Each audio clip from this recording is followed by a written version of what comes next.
So on today's video, we're going to be installing this brake lever. It's off of a CVO, and it is lighter and better looking than the stock one. So let's get to it.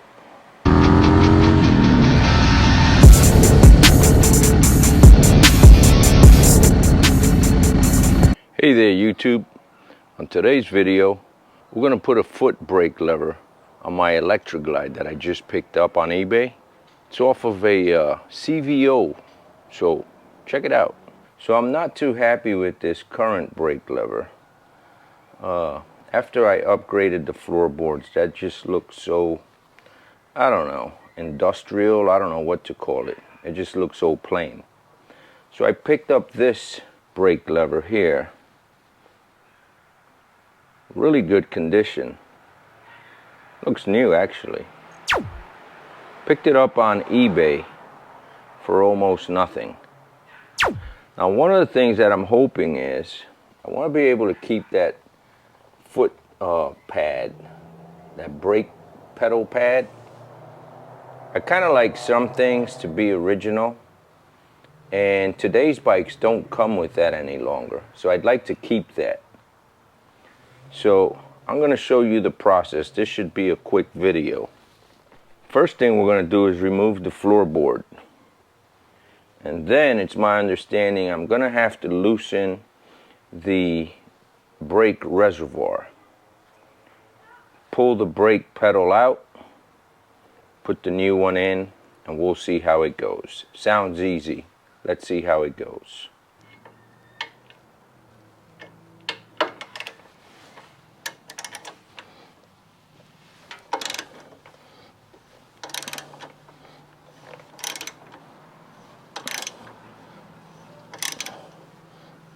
That sucker is on there. I put some red Loctite on it, and it is really doing the job.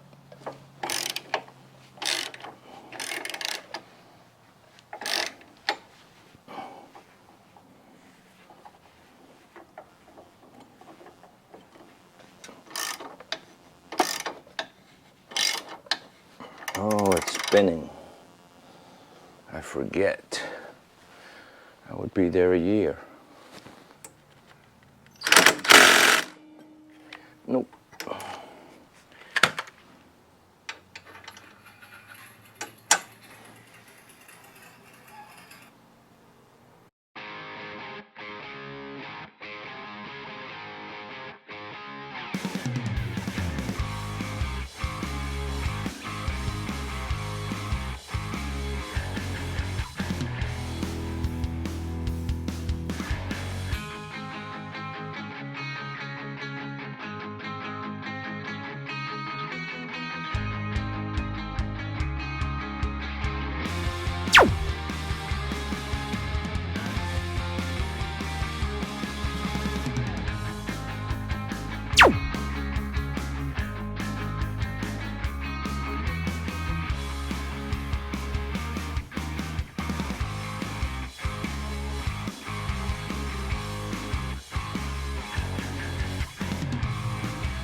Well, let me give you an update here. I loosened the reservoir, which are these two bolts here. But now, let me show you on this one. This piece is touching on the inside of the exhaust, and I do not want to remove that exhaust. So if I pull it this way, it should clear, but then it's hitting on the lower. So I got to remove the lowers.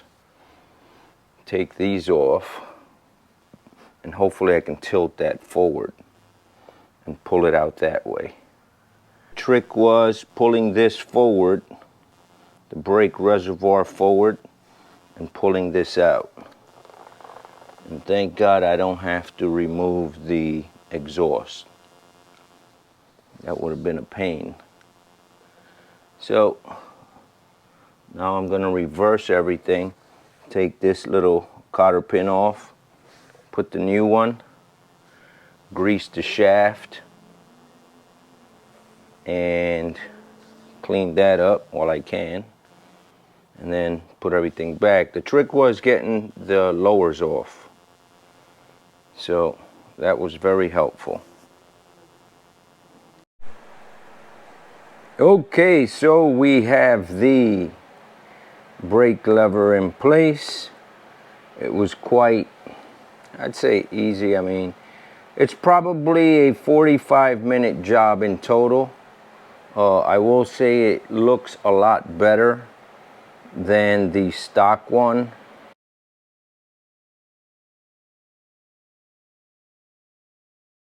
The CVO brake lever looks a lot better in my opinion.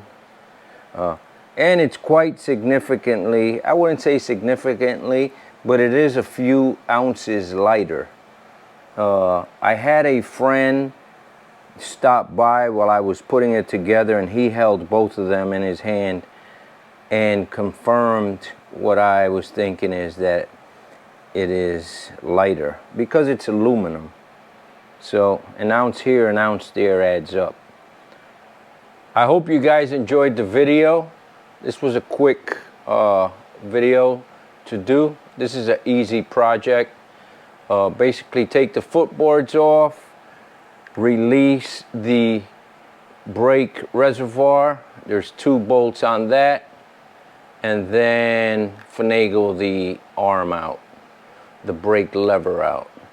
And that is pretty much it. As for one thing I didn't show was the brake pad itself, and like I said, I like that one because it is a bit they don't use that one anymore, so I like to keep certain things stock. I like keeping certain things original.